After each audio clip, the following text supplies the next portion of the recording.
What's up guys, Juventus here and welcome to a brand new video and welcome to today's dose of transfer gossip. Today is going to be Saturday the 12th of August. It's definitely going to be a good weekend because we've got more Premier League football to look forward to. Yesterday's opener between Arsenal and Leicester, it was absolutely unreal. The game had so much drama about it. In fact, Arsenal were losing 3-2 and ended up winning 4-3. And like I said, hopefully now we've got more to look forward to this weekend. So before we get started today, as always, if you can show support by leaving a like rating, that'd be absolutely awesome. Remember, 1,000 likes is the target for today's video. If you're new to my channel, make sure to click that subscribe button for daily FIFA content and press the notifications tab next to it to receive notifications about my videos. And if you missed yesterday's video, by the way, it didn't go up at 7:30 like normal. It's like a 6 PM upload. You may have missed it, so check it out down below. And that'll basically update you for what's happening in today's episode. And finally, today's question of the day is, what is your prediction for today's early kickoff, Watford vs Liverpool? Let me know your answers down below in the comments section. But now, let's jump on to confirmed deals. And the very first one is going to be a player called Dilly Duka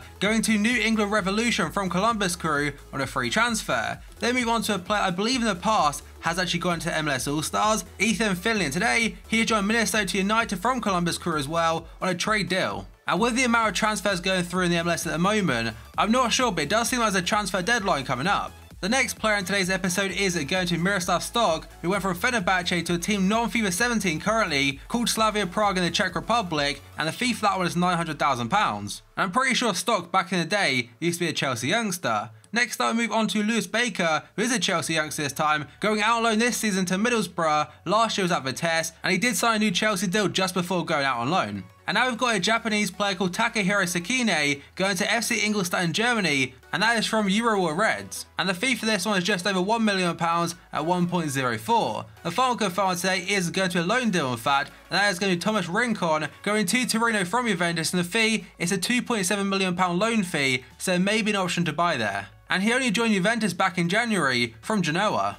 But now let's jump onto potential deals. The very first one is going to an Arsenal youngster, and that player is Jeff René Adelaide. And today, according to L'Equipe, Arsenal midfielder René Adelaide could return to France this season. The 19-year-old is a lone target for FC Nantes, whose current manager is Claudio Ranieri. I believe Arsenal fans do rate him a lot and he's a massive prospect for the future, and to go out on loan and get more first-team football, it could be a good sign. Next up, we got on to Chris Wood of Leeds today, and according to the Yorkshire Evening Post, Leeds have rejected a £12 million offer, believed to be from Burnley, for Chris Wood. Some other places saying Burnley will up their offer to around £15 million for Leeds striker, and it'll be a replacement for Andre Gray, who left for Watford. And if you go back a couple of weeks ago, I mentioned how Chris Wood, he wasn't to Besiktas, and apparently Leeds were asking for £20 million for him. So maybe even an improved offer from Burnley, it won't be enough. And next up, we've gone to Stuart Armstrong. According to Daily Express today, Celtic are bracing themselves for a £3 million bid from Southampton for midfielder Stuart Armstrong. Southampton recently bought in Lamina from Juventus for around £20 million after additional fees, by the way, and Armstrong, he may be their next purchase. And now we move on to Davinson Sanchez linked to Tottenham today, according to various different sources. The one I'm looking at is Sky Italia, and they said Tottenham are close to agreeing a £35 million deal, a club record deal, for Ajax defender Davinson Sanchez. Inter Milan are also interested. Some other sites are saying €35 million instead of £35 million, so it works out a little bit less. But either way, it's a massive prospect and could probably fit quite well into three at the back at Tottenham. And it does seem that Spurs have got a very good eye for Ajax players, because previously they bought in Christian Eriksen, Jan Vertonghen, and another player played for Ajax previously, obviously didn't buy him from them, is Tobu Alderweireld. And this rumour has come out just a day after that particular Danny Rose interview.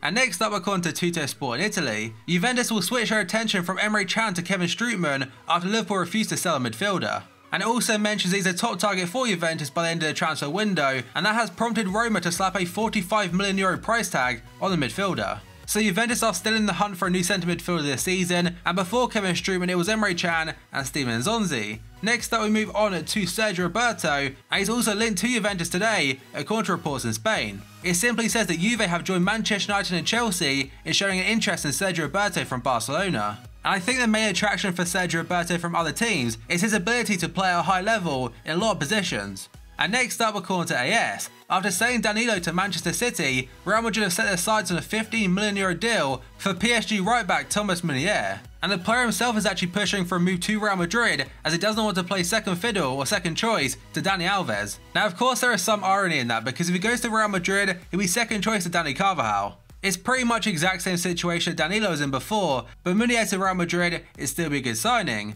Next though, move on to Danny Rose, and yes, I mentioned how he had that interview and had to apologise for it, and apparently according to the Times today, Danny Rose has been given the support of his teammates after complaining about his wages at Tottenham. And like I mentioned again in yesterday's episode, that massive chart of all of Tottenham's wages for last season is so low in comparison to other teams. Now for this next part I'm simply speculating, I'm not saying if anything is true or not, but potentially with Tottenham building a new stadium, they might not be able to afford to keep upping wages, especially to try and match those at Manchester United, Man City, Liverpool, Arsenal and Chelsea. And I might have possibly got the radio station wrong here, but I'm pretty sure there's an interview going about on Twitter yesterday when Danny Rose was on this radio station at the end of last season. I think it was BBC 5 Live. I'm pretty sure it's something close to that anyway, but basically, he mentioned in the last season, he would like Spurs to sign one marquee player this season. So the interview a couple days ago, it wasn't the first outburst from Danny Rose. Next up we go on to Riyad Mahrez, and according to Gazzetta dello Sport today, Roma have not given up on Riyad Mahrez and will make another bid for the Leicester City man. I think out of every single player so far this summer, it's either handed in a transfer request or made it public knowledge they want to leave. He played against Arsenal yesterday, whereas Coutinho, Van Dijk, Alexis Sanchez, Danny Drinkwater, there's a couple more on top of that, they're all not playing for their team this weekend. So again, you gotta give some kind of props to him for actually wanting to play. And next up, according to AS again, PSG could be willing to offer 28-year-old midfielder Javier Pastore to Atletico Madrid as part of the deal to sign Jan Oblak. A lot of places are saying his current release clause at Atletico is around £100 million or €100 million, so PSG might try and take a bit off that, but again offering Pastore. And next up, according to Don Ballon, Real Madrid have held talks with Juventus over Barca target Argentina forward Paulo Dybala. That is literally all it says for now. I don't think it'll be for this summer at all because Dybala, a couple of days ago, has actually given the number 10 shirt at Juventus. And I'm not gonna lie, this next one is definitely one of the strangest ones I've ever seen, but Jerome Boateng linked to Nice in France. According to a journalist on Twitter called Patrick Julliard, who I think works for a site called Sport 365, he said OGC Nice are in talks with Bayern Munich defender Jerome Boateng over a possible move. Now, no disrespect to Nice whatsoever, they've got a very exciting team coming up, but they're not quite Bayern Munich. And imagine right now he's probably one of the only people on Twitter actually suggesting this deal. And now we move on to Philippe Coutinho, who yesterday, he caused a lot of drama. So first up, according to Mundo Deportivo, despite Liverpool's refusal to negotiate over Philippe Coutinho, Barca was still confident about signing him. And in between yesterday's video and today's episode, a lot more was said. So Sky Sports did tweet, Coutinho has total respect for Liverpool, but he is frustrated at his role in the team. A family member says he's aggrieved at the way he's been treated by Jurgen Klopp. The Coutinho family member also says problems have been brewing behind the scenes at Liverpool between Coutinho and Klopp for the last 6 months. Now a lot of people, including myself, we think this part right here, it seems like PR to try and push a move to Barca. It's the Beres says frustrated at his role in the team because basically, Klopp is trying to build a team around Coutinho. And then even more stuff came out, so first we does say Coutinho doesn't want to play for Liverpool again. His relationship with Jurgen Klopp is not great, there's no going back. Klopp does say it's impossible to put a price tag on Coutinho because it's too late in the window to try and replace him. And Klopp also said you cannot come up close to the start of the season, the club is bigger than anybody, that is the most important thing. And what he's referring to there is the timing of the transfer request, because if he say put that in at the very start of July possibly, it gives us time to replace him, a lot more targets are available, and between then and the start of the season, there's a fairly large gap, but one day, that's really bad timing. And the local press are saying, Coutinho is thought to be worried that the Barca bid is a once-in-a-lifetime opportunity. And it's one that may not come again next summer, and that sounds very similar, awfully similar, to the Dembele situation at Dortmund. And I know some people will say I'm being insulted about this, but basically, you'd probably be the exact same if your best player had caused a storm a day before your first Premier League game. And in the last 24 hours, the situation itself has become very sour because a few days ago, a lot of the press is saying he wouldn't force the move, but he is interested in going to Barca. And just after the transfer request yesterday, I saw someone say Coutinho will do all he can to force the move to Barca. And like I've been saying about the family quotes about him, as well as the transfer request timing itself, it seems that Coutinho's representatives are trying to unsettle the relationship between the club and the player, so it can't be sorted. But still, it does seem that every single source so far is saying that FSG, they're not going to give in and they won't sell him. We'll have to wait and see though, and this time tomorrow probably a lot more will come up about his situation.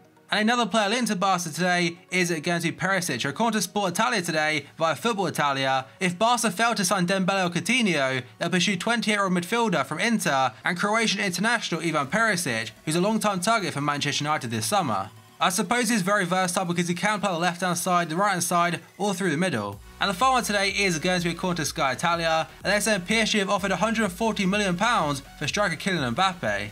But that isn't enough for Monaco because they want 180. The keeper saying PSG have offered 18-year-old forward Mbappé an annual salary of €18 million or £16.4 million over 5 years to convince him to leave Monaco. And finally, according to AS, Real Madrid have not completely given up on signing Mbappé. They hope Monaco will refuse to sell to PSG. And I imagine the Mbappé rumours will probably carry on until deadline day. But that is going to be the final one for today's video, guys. So as always, if you enjoyed it, show support by leaving a like rating. That'd be absolutely awesome. Remember, 1,000 likes is the target for today's video. If you're new to my channel, make sure to click the subscribe button for daily FIFA content and press the notifications tab next to it to receive notifications about my videos. If you missed yesterday's video, again, it wasn't at 7:30, it's at 6 PM instead. It was down below in the description box. And today's question of the day: what are your predictions for Watford vs Liverpool? Let me answer down below in the comment section. So thank you for watching this video, I'll see you next time.